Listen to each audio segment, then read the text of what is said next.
Yes, ni mara tu baada ya draw ya CAF kuchezeshwa katika michuano ya klabu bingwa barani Afrika. Ikumbukwe michezo hii ni muhimu sana katika bara la Afrika katika klabu bingwa kutoka mataifa mbalimbali. Taifa la Tanzania basi limeweza kutoa klabu mbili, klabu ya Yanga pamoja na klabu ya Simba basi ambazo zimeweza kufuzu katika michuano hii ya klabu bingwa, lakini zikiwa katika hatua za makundi. Hatua ya makundi ambayo hii sasa ndiyo ambayo imekwenda kuchezeshwa na draw hii ya CAF, ambapo Yanga yeye katika kundi lake basi ni kundi gumu sana ambalo Yanga amekwenda kupangiwa katika draw hii ambayo imechezeshwa na CAF.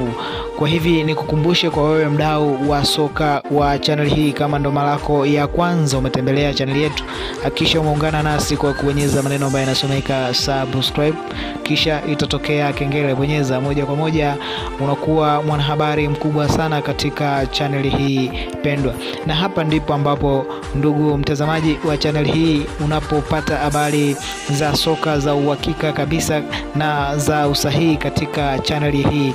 Ni wewe tu ambaye bado hujabonyeza maneno ambayo yamesomeka subscribe, basi unapitwa na taarifa za soka za uhakika kabisa katika channel hii. Lakini ili usipitwe, basi hakikisha umeungana nasi kwa kubonyeza maneno hayo ambayo yanasomeka subscribe.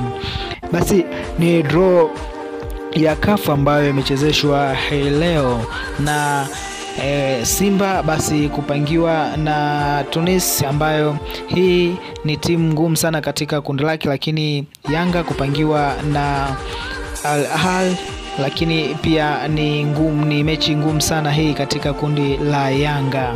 Kwa hivi ni vilabu vikubwa viwili vya nchini Tanzania ambavyo vimeweza kufuzu katika michuano ya klabu bingwa, ni Yanga pamoja na Simba.